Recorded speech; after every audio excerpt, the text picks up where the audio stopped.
Hi everyone. This video is a book review about a book that I came across at the library, and the title of this book is Get the Hell Out of Debt, the proven three-phase method that will radically shift your relationship to money. And it was written by Erin Skye Kelly.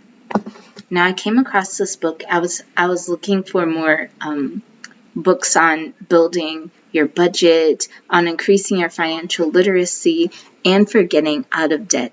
And this one just happened to be sitting on the shelf, and I ended up reading it and really enjoying it. I liked the style that the author wrote, and I liked how detailed it was. It was a very wonderful read. Last month in April, it was Financial Literacy Awareness Month, so I was reading a lot of books about finances and managing your money. Right now, I'm currently on my money journey to increase my finances and my savings while simultaneously lowering my debts, paying off my debts one at a time. So that's the mindset I'm on now, and how I stay in that mindset is by consistently reading about it. So before I get into how fun this book was to read, let me share with you a little bit about the author, Erin Skye Kelly. She does have a website. Her website is erinskyekelly.com. In her introduction, she says, "Hello, I'm Erin Skye Kelly. My life's mission is about removing the shame and frustration of finances and empowering you to make money decisions you are proud of. I'm not a woman who will tell you to cut out every personal luxury always and forever. I don't believe avocado smashed toast is the reason you are broke. I also do not cut coupons like it is an extreme sport.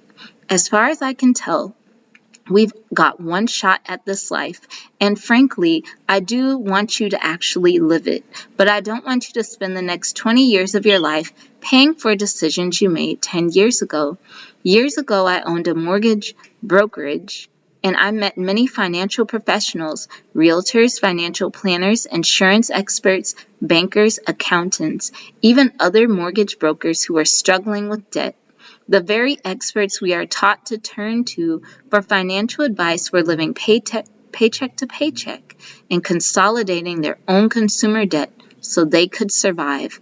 They would call me in hushed, shameful voices asking for desperate help, and it broke my heart, mostly because I knew all too well about financial shame myself. Because of all of this, I set out on a mission to free people from consumer debt. I don't do it with any fancy math or software. There is no consolidation or equity take out or remortgaging. Basically, I do not believe in paying debt with debt. I walk you through a proven three-phase process of financial education and literacy, and you make it happen. You don't need a consolidation loan to fix this mess. You don't even need to necessarily be good at math. This process eliminates financial stress and allows you to break the cycle of broke. Everything you have is within you, and I'm just here to help you see it." So her website is really interesting. She has free resources on there that you can use that will you can use in correlation with the book. There's a net worth spreadsheet. There's a yearly budget, a basic 10 budget, couples discussions, love journal course, and mortgage webinar. Her course is, I want to say, $99, which I think is pretty reasonable because I have seen some courses that are like $5,000, and hers is barely $100, and it's good information, so I think it is worth the price. She also has a course for kids about teaching your children about money as well. There's one for teenagers, preteens, and kids, and they also have financial worksheets that they can download, so it's really solid. I really like the layout of her site. This book right here was published in 2021, so it is relatively new. I feel that the whole tone of the book was almost like stand-up comedy. Like, it was very good information, but she wrote it in a way where I didn't feel overwhelmed and I didn't feel terrified. So recently I did a book review on how to get out of a financial crisis, and it actually made me more worried and caused me a little bit of anxiety, even though it did help me realize what I could do to prepare for a financial crisis.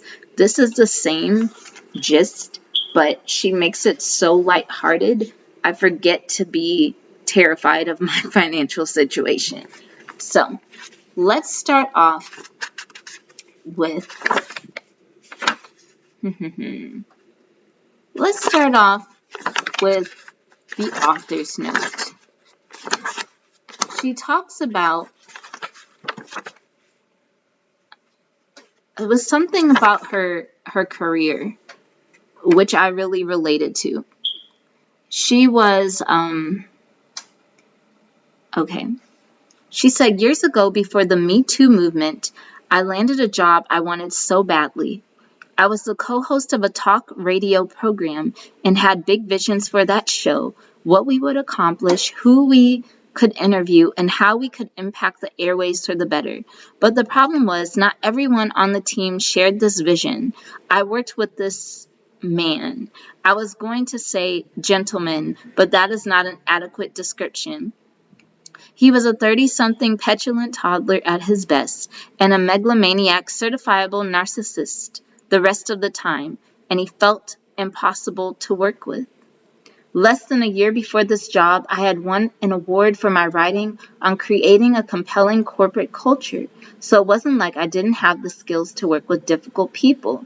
But there is a massive difference between working with a challenging coworker and trying to book a guest for the talk show while he pretends to blank when you are on the phone, and then squirts your hand in the keyboard with hand sanitizer to mimic something while you are carefully and calmly giving instructions to the guests on how to connect with the technical producer at the scheduled interview time. So reading this author's note made me want to read the book more, because all of a sudden I just could relate to this. I've had jobs where I was just, I guess, discriminated against just for being a woman, or tried to force into a position of just sexual harassment and different things. Almost all of my male bosses have sexually harassed me in some way, shape, or form, except for my boss at the library and my boss at the bookstore. And those were really the only two male bosses I had that I can recall that didn't sexually harass me. So it's very interesting how when you read other financial books, a lot of the ones I come across are written by men. So sometimes you don't see that problem in their books. Like, a lot of them will go and be forceful with like how they operate in money. It's like gung-ho, it's all for nothing. But when it's a woman writing, it is kind of different, because a lot of the women authors will not throw in, but incorporate in like their experiences as women in businesses and in the financial arena. So that's what really made me want to keep reading this book, because I felt a connection with this story. She says, the day of the last straw was a day like most others. There wasn't anything really earth-shattering that happened, but I think that's why it's called the last straw. On its own, it is weightless and overlookable, but when you realize you are carrying around a hay bale of misogynistic BS, you can't ignore the heft of it anymore. I was on the phone booking us a guest for later that day, a psychologist of all people. And while I was giving her instructions on how to connect with our technical producer for her time slot later that morning, he started mocking me in a high-pitched voice, the one that some sometimes use when they mimic women in a condescending way. And halfway through my call, with that psychologist, I simply put down the receiver, grabbed my bag, and walked out. I drove home and called the program director, letting him know that I would not be back and I'd had enough. We agreed to a meeting on the next day, and in the meantime, he took my coworker out for beers to discuss. A few weeks later, someone from corporate HR flew in to have a meeting about his constant and relentless nonsense, and they offered me a monetary settlement. They were offering me money if I would sign a document that stated I would never talk about the series of events that happened in that workplace.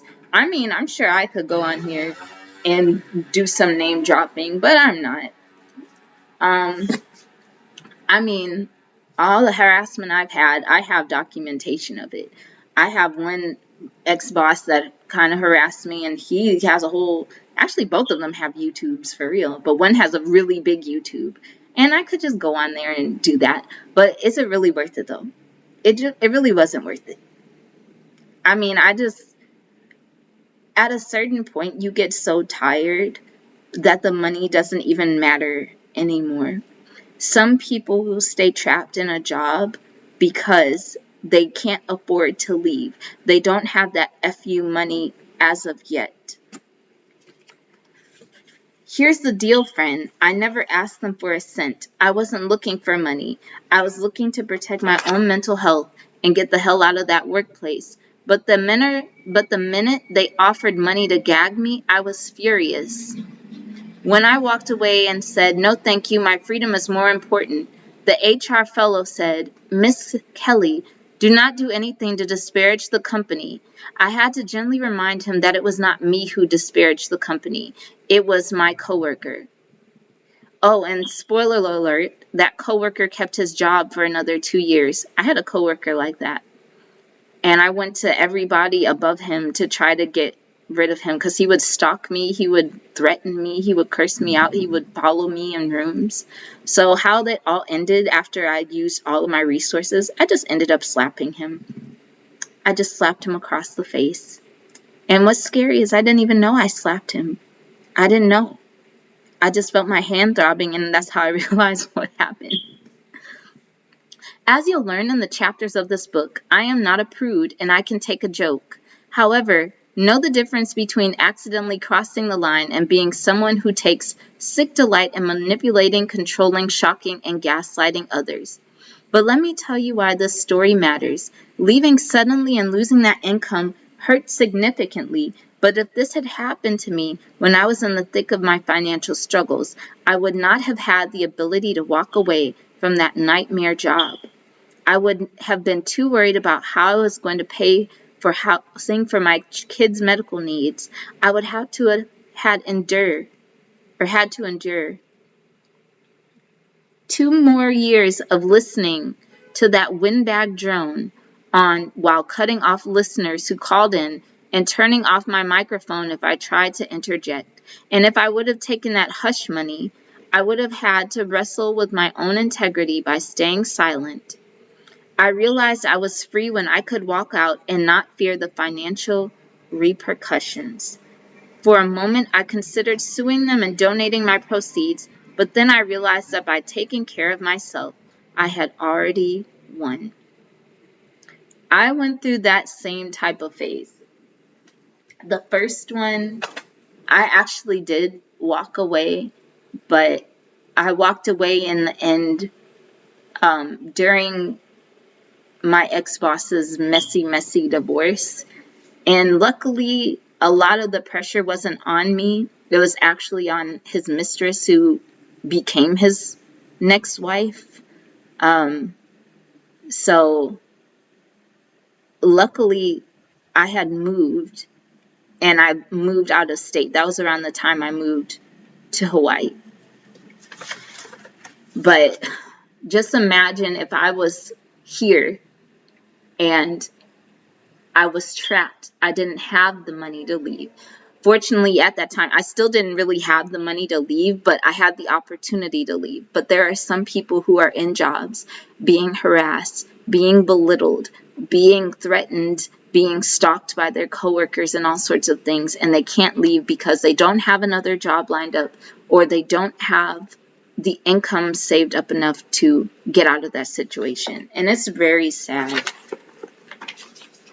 The system is afraid of financially free women. When women are financially free, they are more likely to use their voices. They are more likely to advocate for changes. Financially fierce women are more powerful, better equipped, and more independent, and the system of greed and power will shift dramatically if the majority of people are no longer chained to the system. Maybe your last straw was a phone call from a collector. Maybe your last straw was your 23rd rejection letter from a prospective employer. Maybe your last straw was having a decline card at the checkout counter. It doesn't matter what the last straw is. It is the compounded weight of it can break you or it can transform you. Maybe you grew up in a home where money was not discussed. Perhaps it wasn't considered polite. Perhaps there was simply no access. Maybe you did receive education, but you battled a health crisis or an addiction that wiped out your plans. Here's the best news. You are here now, and we can start today. Now, I noticed in a lot of her videos where she was having all different meetings, I noticed that the room was full of women. Now, I will say this is a good book for women, but she also mentions males and stuff in there. So it's basically anybody can use this book. But if you're a woman looking from a woman's perspective or that has gone through the same thing, I still think this is a really good book for you. So, let us start off with phase 1. And that starts on page 17. Oh, no, before I get to that, let me go to chapter 2. There are 10 success principles you'll need to commit to. 1. Pretend you know nothing. Every time you tell yourself, I know this already, you close your mind to learning. I want you to approach this work without any bias or assumptions. Sometimes we learn things, but we don't actually know them because we haven't put the knowledge into action. That's how I started learning more as I get older and more mature and have new experiences. The more experiences I have, the more I realize that I don't know anything. And it's easier to be more empathetic with others who really don't know much about anything, because at some point in our life, we're going to be a freshman again. That's why I don't believe in, sometimes I'll come across conscious people that'll be like, yeah, it's kindergarten, we're trying to get to the crown chakra and you stuck in the root chakra. Well, if you didn't have kindergarten, you couldn't get to college now, could you? Okay, then. You didn't just go straight to college. You had to learn your ABCs. You had to learn your 1, 2, 3s. And you're still going to be a freshman at some point in your life. So if you want to diss your foundation, then that's on you. But the foundation is very important. Sometimes you have to go back to the foundation in order to refresh your mind or look at something you've already learned from a different perspective. Number 2, no shoulding. The language in this book is not appropriate for everyone. If you are sensitive to words that might make your great-grandma blush, then this is not the right learning tool for you. But if you're a little salty, you can say whatever you want around me. Anytime you should, you judge. If you're going to get the results you want, you must be kind to yourself. Promise me you won't should yourself and you won't should all over anyone else. When you join our social media community, it's the only word you can't say there. When you should people, you're inferring superiority, and that limits both their potential and yours. So it's like, you should read this, or I shouldn't have taken out that credit card, or you should know better, or so those are examples of should. 3, feel your feelings fully. 4, do not let your emotions dictate your behaviors. 5, approach everything with grace. 6, be willing to get uncomfortable. 7, stay in your own lane. If you are a helper, a fixer, or a rescuer, you're going to have a heck of a time knowing what is your stuff and what is not your stuff. A lot of your work in this program will be around taking responsibility for your choices and leaving the rest. Take care of yourself and avoid solving other people's problems. That's how I ended up in some bad financial situations trying to help other people.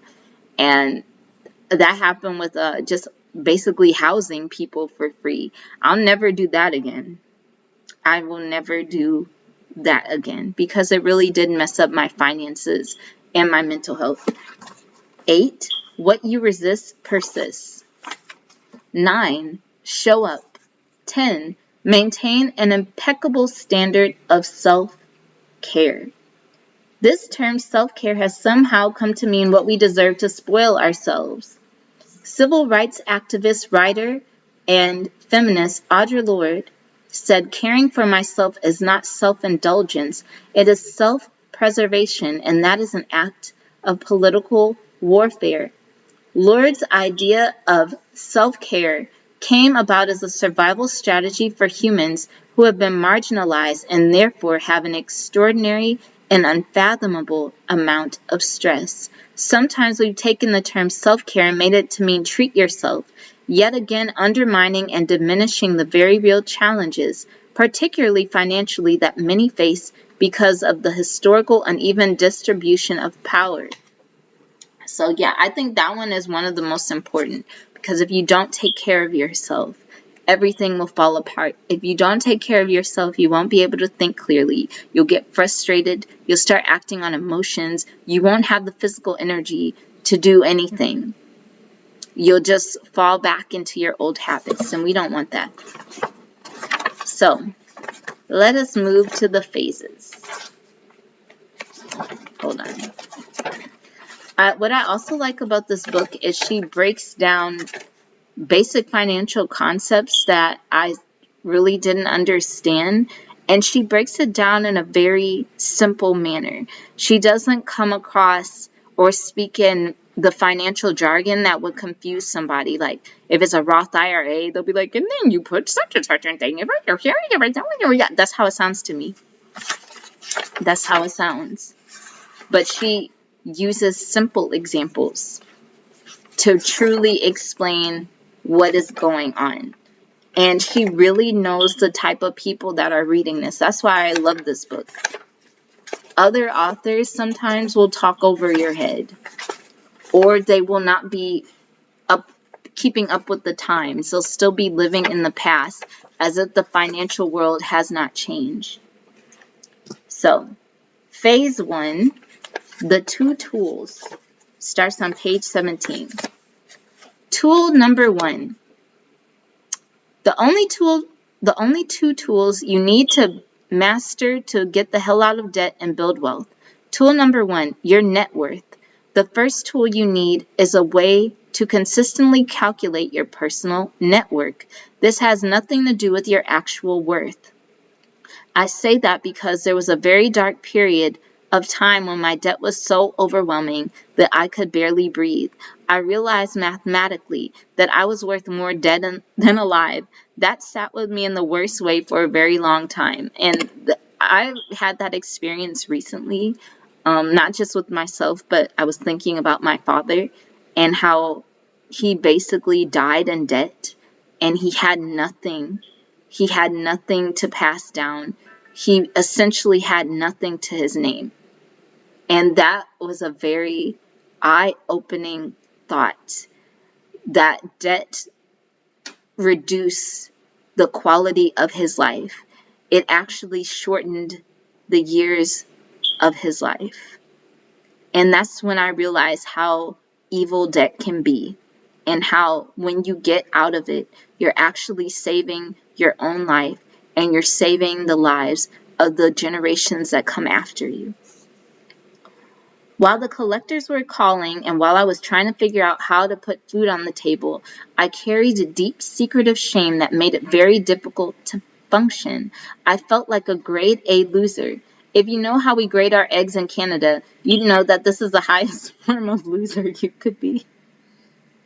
I could not figure out how I could be so stupid. I shitted all over myself. I should have known better. I should not have trusted that business associate. I should have saved more. I should have had better legal advice. I should have asked for help sooner. I should have seen it coming. I was covered and should. So, she tells you the simplest way to calculate your net worth. The simplest way to calculate your net worth is by taking everything you own and imagine you are paying off what you owe. The amount of money left over is your net worth. So here's your little chart. The more in-depth way to look at it is assets, which is what you own, minus liabilities, what you owe, equals net worth. Well, I guess my net worth is at -0, baby. Or negative all of my student loans and all that stuff. But I just know my net worth is in the negative. So I'm just letting you know. This is where I'm at right now, and I have no shame because I'm going to get the hell out of debt sooner or later. The mastery way to determine your net worth involves slightly different definitions of assets and liabilities. We'll get to that in later chapters. For now, it is absolutely crucial to fully understand this concept if you want to comprehend what is happening to you with your finances. So, she says, how you choose to track these assets and liabilities is up to you. You can do it in a ledger, a notebook, a journal, a spreadsheet, an app, a calendar. You need to update your net worth once a month. But the people I have worked with who have had the most successful have updated at least once a week. An example of some things you might consider to be assets include, so if you have any of these are included as an asset. Tax-free savings accounts, Roth IRA, ISA individual savings account in the UK, registered retirement savings plan in Canada, 401k in the USA, royalties, dividends, vehicle on wheels, real estate, foreign currency and precious metals, stocks, and then she mentioned something about registered accounts. Okay, so she has two things on there. One is a savings account and the other is a retirement fund. And at the bottom is the total assets. When we add it all up, we see that the total value of your assets is $6,825 or such and such a things. So next we have liabilities. An example of some things that your bank might consider to be liabilities include credit cards, bank loans, family or personal loans, lines of credit, student loans, vehicle loans, outstanding mortgage balance. And then the next thing you do is you calculate your total liabilities. When we subtract your liabilities from your assets, your net worth in this case is $1,100. Know that your net worth will fluctuate. That's why it is important to update your net worth regularly. I want you to be in the numbers until you are familiar with the numbers. I want you to know them in a way you know when your best friend wants to leave a party because they pull a subtle face at you from across the room. When done weekly or monthly, most people find this process takes less than 10 minutes. Once you have your initial net worth compiled, you just make note of the date and number of your net worth. As long as your net worth is increasing month over month by at least $1, you are headed in the right direction. While paying down debt, it is critical to focus on increasing the total net worth, not just paying down the debt. So that's what I'm trying to do right now. I am increasing or attempting to increase my money by budgeting and saving and attempting to make more money by selling my art. But I'm also paying down my debt. So it's like you have to do two things at the same time. For now, it's very important to note that your net worth might be negative. That means when you add up all your assets and subtract your liabilities, you might realize that you're still very, very broke. You still, however, would be very, very sexy and very, very smart and very, very funny. Your gross worth is still valuable and awesome, even if your net worth feels a bit gut punchy. It's okay. Ideally, you'll see that sucker go up by at least $1 a month. Provided you are doing the work properly, you'll be able to squeeze more dollars into your liability paydown. Then she says the second master tool is a budget, of course. And she talks about having a working budget, how your budget needs to change or have like a fluctuating budget, because sometimes when you have a rigid budget, it's not going to work. Sometimes you have to like reduce, sometimes you have to increase, like depending on the situation. A working budget almost never ends up at the end of a month like you anticipated it would at the beginning. What you are doing with your budget is gazing into a crystal ball and trying to pre-make decisions so that you don't emotionally make decisions. You are going to make a plan for every single penny that hits your account before it arrives. I don't know if you ever have let your emotions run the show, but I have. And then she goes on and tells a story about this man that she had dated in her 20s. A working budget is the best tool to keep you calm and focused on your journey of debt. A working budget can be per month, per week, per paycheck. You decide.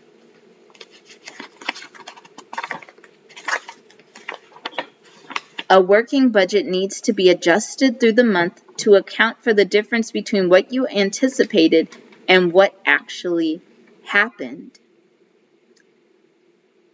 Yeah. Then she has another chart, which are income and expenses. So your income is like salary, commissions, bonuses, side jobs, government benefits, any rebate, dollar bills that come in. Your expenses are housing costs, groceries, transportation, childcare, internet bills, insurance, contributions, all of that. So she just goes on a little bit about all of that, about budgeting.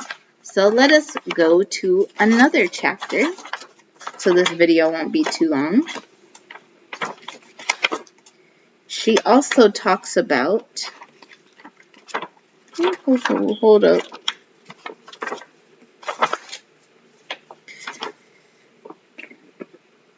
Okay, there's something that she calls the quick and dirty fund, which is page 71.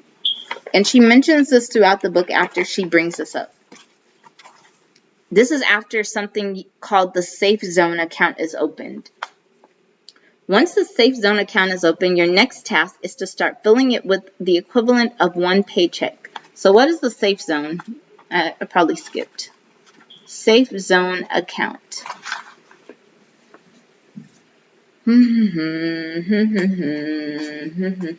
Hold up.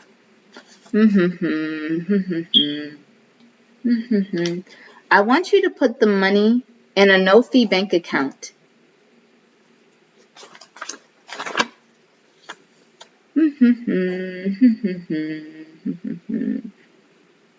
I want the money to be easy to access, but not easy to access. I want you to have a little delay to talk yourself out of blowing that money, but enough time to access it to pay a plumber. If your tenant, yeah, I want you to put your money in and keep it there. When you look a couple of months later, you should still have that same amount of money in there. I want you to get in the habit of building a money muscle. This muscle is going to be used once you graduate out of having consumer debt and start building wealth. And that starts with this little no-fee account, which we will call your Safe Zone account. So after you've established a Safe Zone account, you do the quick and dirty fund. What is the quick and dirty fund? Okay. I guess it's to start filling it with one paycheck.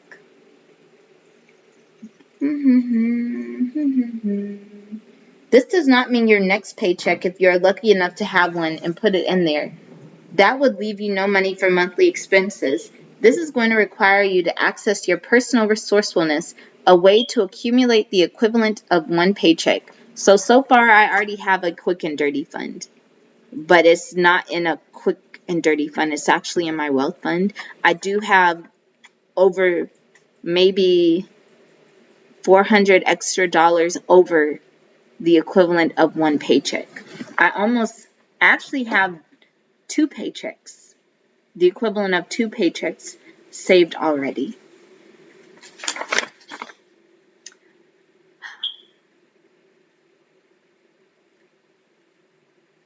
Okay, hold on. Where am I at? I'm trying to find where it's explaining what the quick and dirty fun is, like, because she's telling jokes and I'm very lost. Okay. I'm assuming that the quick and dirty fund, okay. Your quick and dirty fund is not for paying bills. It is for all surprises we haven't accounted for yet. It's going to be held in your no-fee safe zone account, the equivalent of one paycheck, for emergencies, real emergencies that you would have otherwise relied on credit for. So I guess it's like an emergency fund, but I don't know if the quick and dirty fund is a rename of an emergency fund or if it's different from an emergency fund. I would read through it, but that would take too long. But once we have the quick and dirty fund funded, we back slowly away from the account and leave it. In a perfect world, you will not need this money ever. But because we live in a messy, imperfect, but equally beautiful human world, you will likely need it.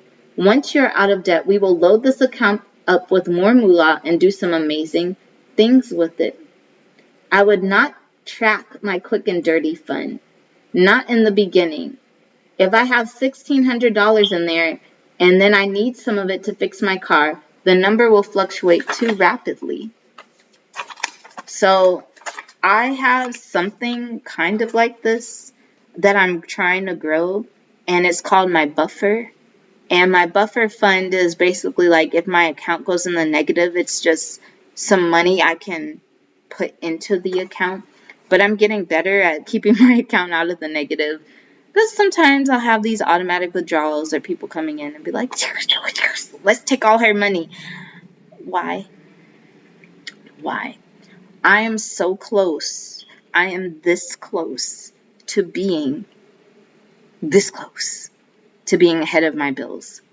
Fortunately, today, I got a phone call from a second part-time job, and I'm going to be starting there on Monday. So now that I have this new money that's going to be coming in, at least like almost $400 or $500 extra that I will be getting a month, I can decide what I can do with that money. I can decide just with my budget what that money is being allocated towards. So how I figure out how I'm going to do it with my budget and my quick and dirty fund is I'm going to divide the paychecks in 4 ways. The first way is going to go towards paying ahead of all of my bills, whether it's rent, utilities, and subscriptions. I get paid on a bi-weekly basis at the second job. It's $5 less than my main job, which I really don't mind. I just like the extra money coming in. And it's fewer hours, so I'm pretty happy about that. But how I'm going to do this is the first section is going to go towards utilities, rent, subscriptions. That's like the first paycheck. The second paycheck is going to go towards savings, debts, and ordering my books and my buttons and different things. And the remainder of each money will go into all of my budget binders so I can start building up my savings accounts simultaneously while paying down my debts. Let us see, what else does she talk about in here? I am so... all of a sudden I'm just really hot. I have the heater on, but it's 69 degrees outside, but I'm actually cold.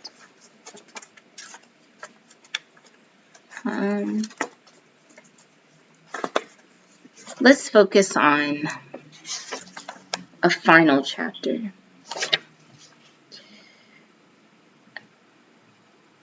A completion ceremony, 197.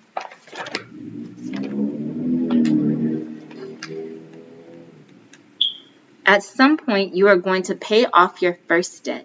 Now we have to mark this occasion with the ceremony. You'll do this every time you pay off a debt, and you'll do it up in a big style when you pay off your debt. Many major life moments are marked with a ceremony. If you have been carrying this debt around for longer than some of your friendships or relationships, it is important to truly let it go forever. You can write a letter to the debt. You'll thank the debt for what it brought to you in your life, the trip you went on, the memories you made. You'll say goodbye to the pain it brought. And you can write a letter to it, thanking it, and light the letter on fire. So what I do every time I pay a debt is I just make a YouTube video. I'm like, hey, I paid a debt. I'm proud of myself. And then I'll take the little name tag I have of the debt in my budget binder, and I'll rip it. And that's how I do it. That's how I celebrate the debt. I rip it. I rip up the papers that I got in the mail in relation to the debt. I just shred it, and I'm like, boom, you're done. I don't have to deal with you anymore. I look at my credit score to see how much it went up, and I'm just happy. So right now I'm almost done paying off my second debt. I'm going to be working on this third debt. I'm going to build all the way up until I get to the big monster, which is my student debt, which I have not really paid yet. Because it's almost like an impossible. I mean, I could pay it, but then what now? Let us see. There's another chapter. I guess this will be the final chapter. Choose your wealth building order of operations. You can use stocks, bonds, mutual funds, exchange traded funds, certificates of deposits, annuities, cryptocurrency, real estate. And she goes into a definition explaining what each of these things are. She also has a glossary in the back. She gives you a list of books that you can look through or read to get a better idea about money building. It's a very solid book, and I really like this book. She also has like people sharing their experiences and different things, quotes from some of her students. I think this book is really good. I think if you do follow this book, you will get out of debt. You will. I believe it. Because some of the things that she mentioned in here, I was already doing. And these methods, too, have helped me to become better with my money. Like, in the past, I was really struggling. But now I've gotten better. It hasn't been a complete elimination of my struggle, but I've had way less struggle than before, if that makes any sense.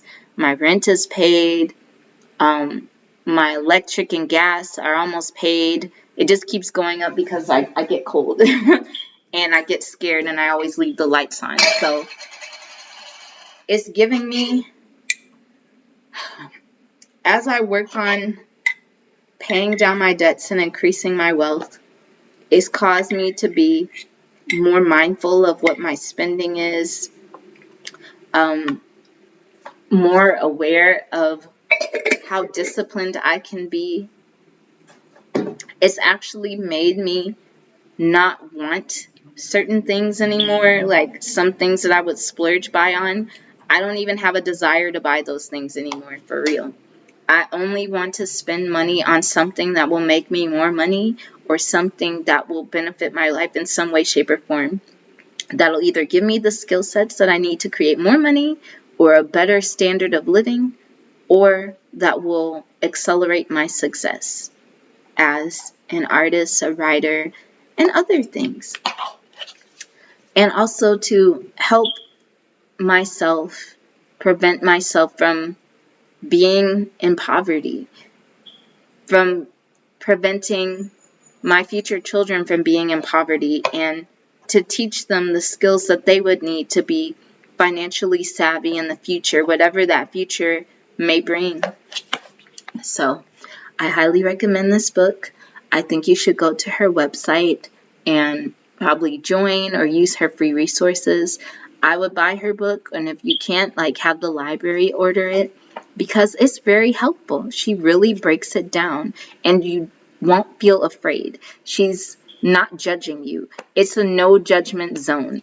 You'll start laughing at some of the things that you've done with your money. It actually reminds me of a book version of Financial Audit. Yeah, it reminds me of a book version of Financial Audit by Caleb Hammer on YouTube. I really enjoyed this book. And I hope to see more books by Erin Skye Kelly. I think she's a really good writer and a very good teacher as well. So thank you all for watching this video. I'll talk to you all later. Bye bye.